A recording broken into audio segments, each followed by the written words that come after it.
Good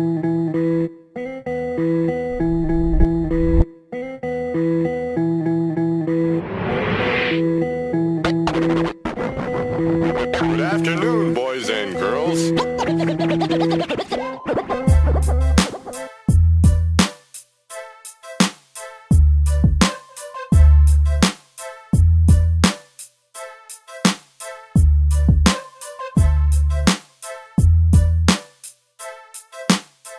Buenas mi gente de YouTube, hoy os traigo un tutorial de instalación y breve review de la ya vieja conocida ROM Resurrection Remix con Android 7.1 para este dispositivo de Xiaomi, el Redmi Note 3 Pro.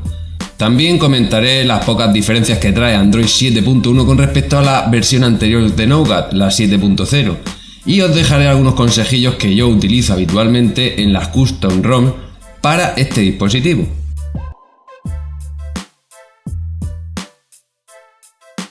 Aunque aún está verde, prácticamente recién salida de la cocina, he decidido hacer vídeo de esta entre todas las custom ROM en Nougat 7.1 que he probado, por ser la más estable y personalizable de todas ellas. Tampoco he probado todas, pero es la que más me llama la atención por la cantidad de configuraciones y opciones que trae, a pesar de no estar tan optimizada como la Xenon HD, por ejemplo. Para poder ponerla y probarla en el terminal, antes este ha de tener el bootloader desbloqueado y haber previamente instalado un recovery, preferiblemente TWRP. Si no sabéis cómo hacerlo, podéis echarle un ojo al vídeo que hice sobre el sistema que seguí yo para hacer esto mismo en mi propio terminal. Antes de hacer nada, os aconsejo que veáis el vídeo hasta el final, por si no os interesa, ya que como he dicho, aún está verde y tiene algunos bugs, o por si os surge alguna duda. También os aconsejo que hagáis copia de seguridad de los archivos o carpetas que tengáis en la memoria interna, fotos, vídeos y cosas por el estilo en la SD u otra ubicación para evitar borrados accidentales. Una vez todo preparado, descargáis los archivos necesarios de los enlaces incluidos en la descripción del vídeo y os recomiendo que los metáis en la SD que uséis en el dispositivo. Luego entráis al modo recovery. Como tuve varios problemas al flashear esta ROM en un principio, varios loops de inicio entre otras cosas, os mostraré los pasos que seguí yo para que me iniciase la ROM sin errores. Para entrar al recovery podemos usar alguna aplicación como Link2SD si ya tenéis el terminal ruteado, o con la combinación de teclas subir volumen y encendido estando apagado el móvil. Una vez dentro deberíamos ver un menú como este. En él primero vamos a Mount. Dentro seleccionamos todas las particiones para que nos las monte. Volvemos al menú inicial y ahora seleccionamos la opción de Wipe. En la pantalla que nos aparece damos en Advanced Wipe. Aquí seleccionamos las particiones de Dalvik, ART Caché, System, Data y Caché. Aunque no es estrictamente necesario, os recomiendo también hacer wipe de internal storage, sobre todo si venís de Android Lollipop o Marshmallow, para así hacer un arranque de la ROM totalmente en limpio. Haced copia de lo que no queráis perder de la memoria interna del móvil si usáis esta opción. Una vez seleccionado, deslizáis las flechas de la parte inferior de la pantalla y nos dejará el móvil totalmente limpio y preparado para flashear todo lo necesario. Volvemos al menú principal y seleccionamos la opción de Install. Dentro, Select Storage, Micro SD o la que corresponda al tipo de almacenamiento donde guardasteis los archivos y OK. Ahora navegamos hasta la carpeta o ubicación donde tengáis los archivos zip. Seleccionamos en primer lugar el que corresponde al firmware de CyanogenMod, ya que la ROM está basada en este proyecto. En este caso probé dos distintos. El que se llama CM14.1 del 26 del 11 era el que más rendimiento le sacaba a la ROM, pero no funcionaban los datos móviles. Importante esto. Y el que lleva el nombre CM14 del 15 del 11, que no optimiza tanto la ROM, pero a cambio los datos móviles funcionan correctamente.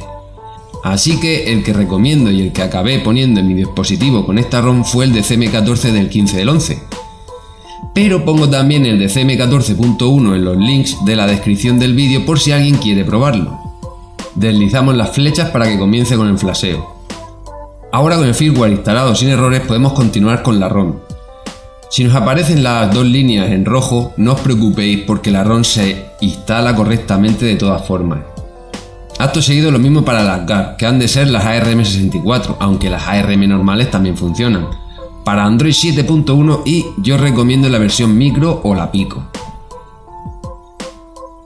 Ya tendríamos la ROM lista para iniciar, le damos a Wipe Cache Dalvik, deslizamos las flechas y a Reboot System. Con esto inicia la ROM con su kernel original, con el que consigue una puntuación de más de 74.000 en Antutu Benchmark, pero podemos, y yo lo aconsejo, ponerle un custom kernel para conseguir un mejor optimizado y rendimiento de la batería. Entre los que he probado recomiendo Agni o Radon Kernel. Al flashear Agni nos aparecerá un menú de selección de opciones llamado Aroma Installer. En la primera pantalla nos da la información del kernel, damos a Next. En la segunda nos pregunta si queremos instalar la aplicación de control de kernel de Agni o no. Seleccionáis la que queráis. En la siguiente el sensor de huellas. Si tenéis FPC lo seleccionáis y seguid. Si es Goodix el que tenéis, seguid viendo el vídeo que más adelante os explico cómo hacer para que funcione este sensor. Siguiente, los tweaks de sistema, que podéis seleccionarlos o no, la diferencia es poca en realidad. Y si queremos o no que nos haga un chequeo de las particiones para buscar errores, lo que no viene nada mal y apenas demora el proceso. Una vez instalado tenemos la opción de reiniciar directamente, aunque yo aconsejo hacer el wipe de caché y Dalvik siempre que flasheéis ROM, kernel, etc. Al terminar de flashear el kernel de Agni recomiendo poner también las librerías de la cámara para no tener problemas con ella. Con esta combinación ROM más Agni consigo casi 80.000 puntos en Antutu, y es la que recomiendo si queréis el mejor rendimiento.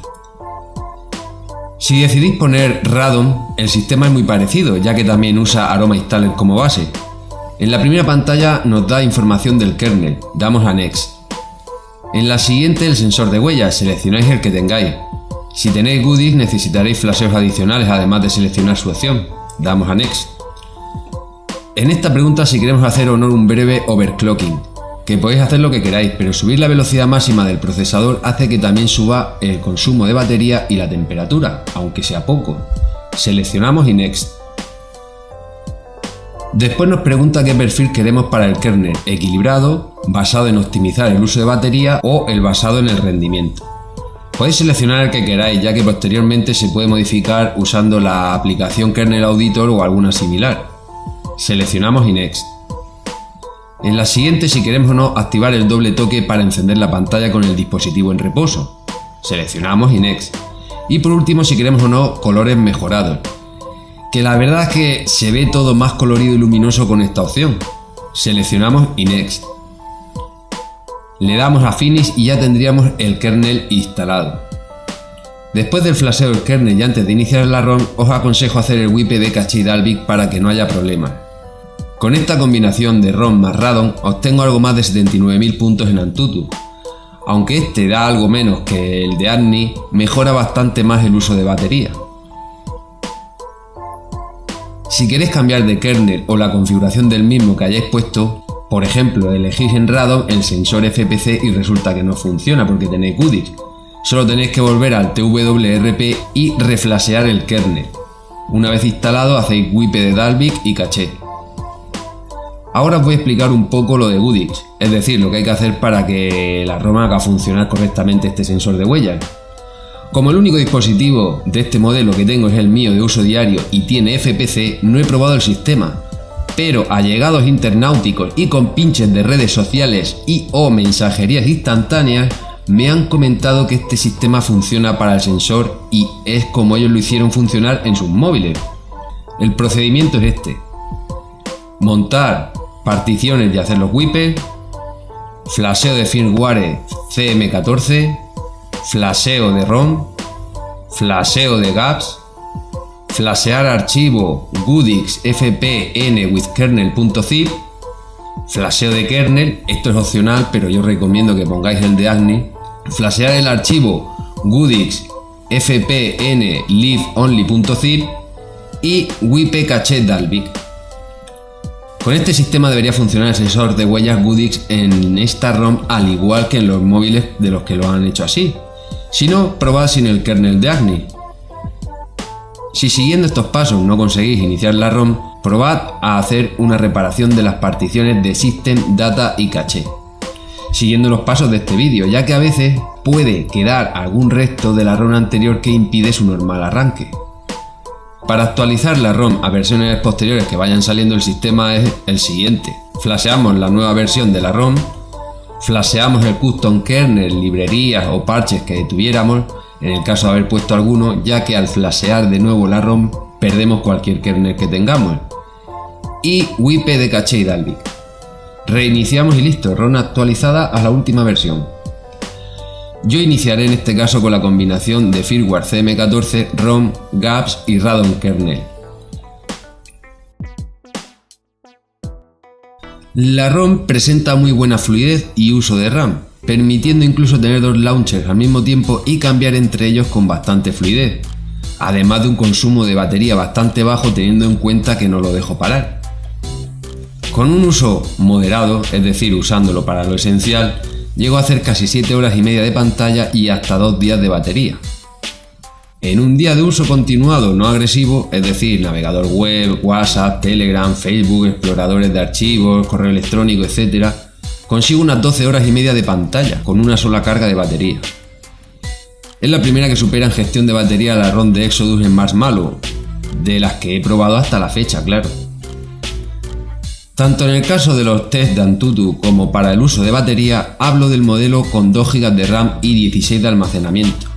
En comparación, y por lo que tengo entendido, el modelo de 3 GB de RAM y 32 de almacenamiento tiene un consumo de batería más elevado y evidentemente algo más de rendimiento. La ROM incluye Pixel Launcher como novedad para el lanzador, aunque yo utilizo el de siempre, ya que lo veo más configurable y el de Pixel apenas trae opciones.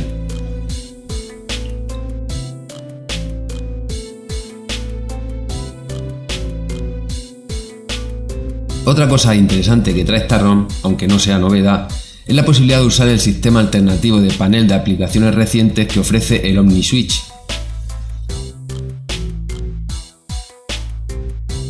Además de la posibilidad de configurar todo lo referente a estilo, tamaño, etcétera de la interfaz, tenemos la opción de usar ambos sistemas, el de tarjetas habitual de los Android nuevos y este alternativo. Como veis, y ya es habitual, tengo la ROM con todas mis aplicaciones de uso habitual instaladas y configuradas, además de tener la ROM ya customizada a mi gusto, ya que, como sabrán los que ya hayan probado alguna versión de esta ROM, es muy personalizable. Podemos ver toda esta personalización localizada en Ajustes, Configuraciones. Aquí podemos ver varias secciones repartidas en 10 pestañas de configuración y una de información. Como son muchos ajustes, me voy a limitar a nombrar los que veo más llamativos para mí, para mi uso personal, vaya.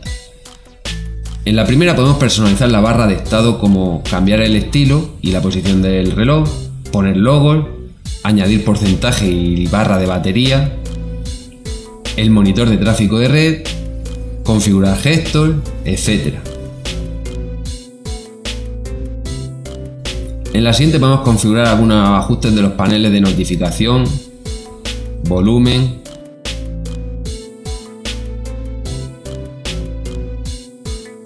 o apagado.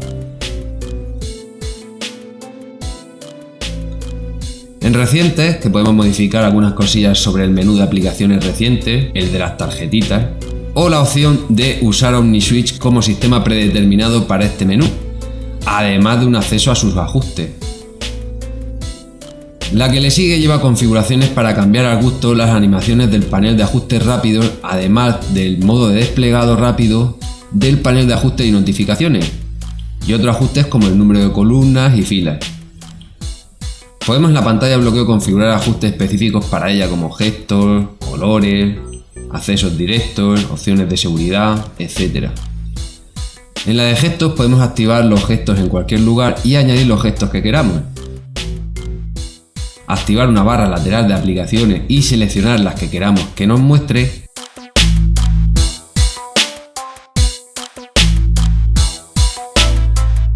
El PI Control y hacer capturas de pantalla deslizando con 3 dedos.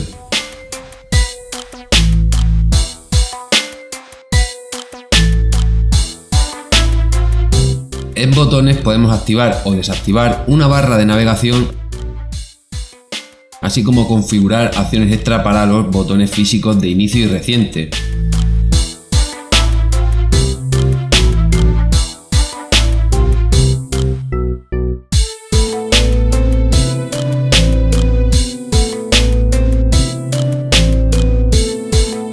Y tantas otras para los botones de encendido y los de volumen.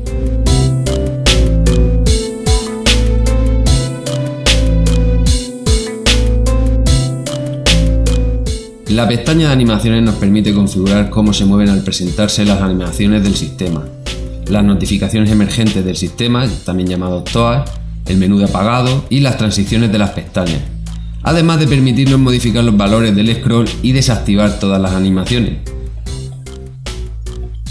En la siguiente, la interfaz, podemos configurar tamaños de fuente y pantalla, la pantalla expandida por aplicaciones, la pantalla ambiente para que se encienda la pantalla al recibir notificaciones, el panel de administración, es decir, la pantalla de los ajustes de Android, las notificaciones emergentes y elegir el tipo de captura pantalla, total o parcial, así como su retraso al capturar. En miscelánea tenemos ajustes extra que no entran dentro de ninguna de las anteriores categorías, como ajustes para el widget del reloj, eliminar aplicaciones del sistema o la posibilidad de seleccionar si queremos que vibre el móvil cuando éste acepta nuestra huella en el sensor. Además, han incluido una sección para las descargas de actualizaciones, también llamada OTA, aunque de momento no reconoce la versión de la ROM instalada, así que no sirve de mucho. Ya me ha pasado en otras ROM y lo acabarán arreglando con el tiempo, así que no pasa nada. Y en acerca de Resurrection tenemos información sobre la ROM como cambios, características, foro, el repositorio, las redes, donaciones, etc.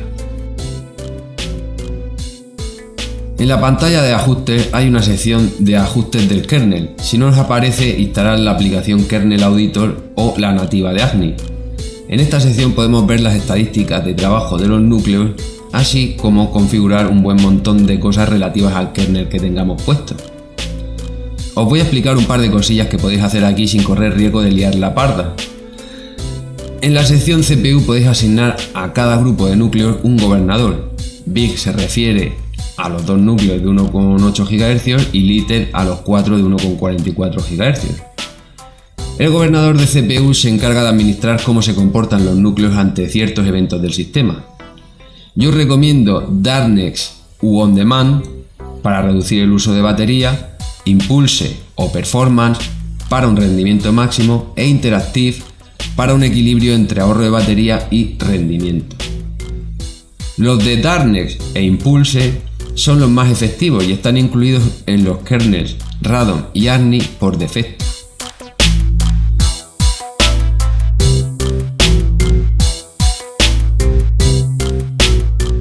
En la de despertar podemos configurar métodos alternativos para el encendido de la pantalla, como el doble toque o el gesto de deslizar de izquierda a derecha con el dedo sobre la pantalla apagada.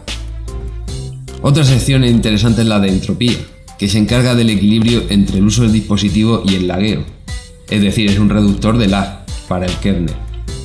Cuanto mayor sea el valor que pongamos aquí, menor será el lag, hasta un 100% menos, y mayor será el uso de batería, aunque apenas se nota.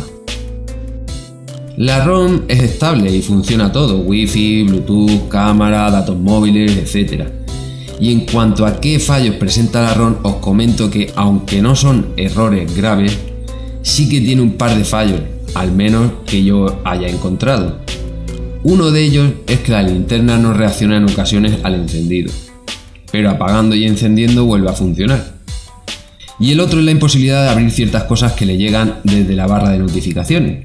Por ejemplo, no te permite abrir e instalar desde la barra una aplicación que hayas descargado con el navegador o hayas recibido por Bluetooth. Pero puedes hacerlo normalmente desde cualquier administrador de archivos, como siempre. A pesar de todo eso, la llevo puesta como ROM de diario durante una semana aproximadamente y cumple con muchos objetivos. Además, estoy seguro de que arreglarán los errores en futuras versiones. En cuanto a la versión de Android Nougat, la 7.1, no se aprecian diferencias notables a simple vista con la anterior, la 7.0. Pero aunque pocas, las hay. A verlas las hay. La primera es la incorporación del extraño y afamado Pixel Launcher de Google.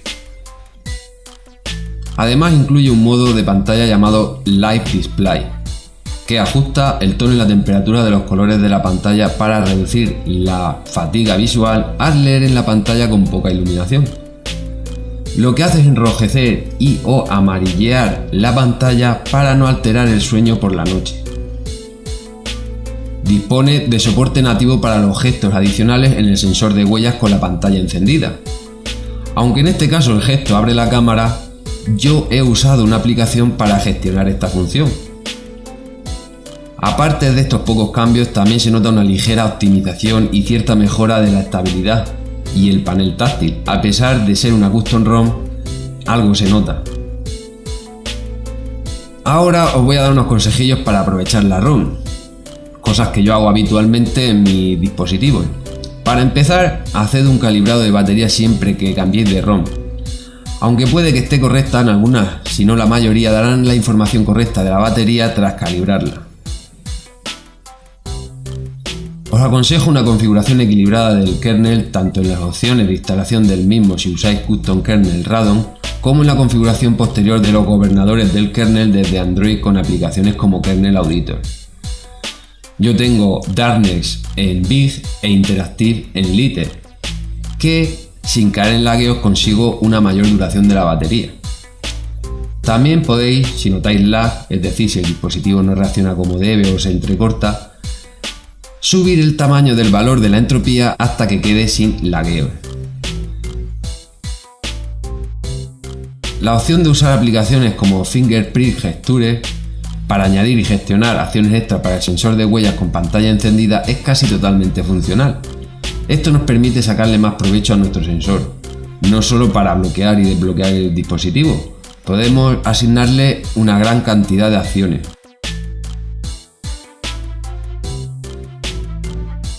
Por ejemplo, yo tengo puesto en el doble toque que me envíe al menú de apagado del dispositivo.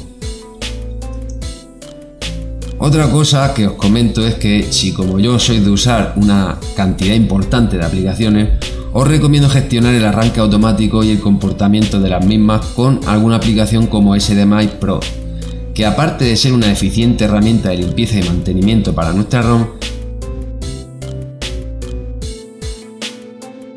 también permite la gestión individualizada de las aplicaciones, incluso las de sistema.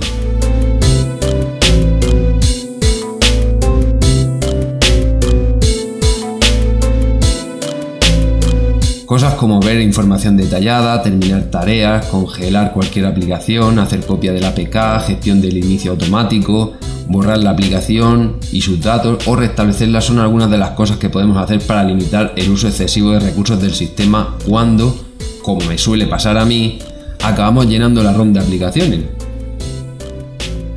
Bueno, eso es todo por el momento. Al final me he extendido más de lo que tenía previsto, pero todo sea por dejaros en el vídeo el máximo de información y no tengáis problemas si decidís probar la ROM en cuestión. Aún así podéis comentar cualquier duda que tengáis. No olvidéis dejaros caer un like y o suscribiros si os gustó, que esto lleva mucho trabajo y el like y la suscripción no cuesta nada. Hasta más ver, mi gente.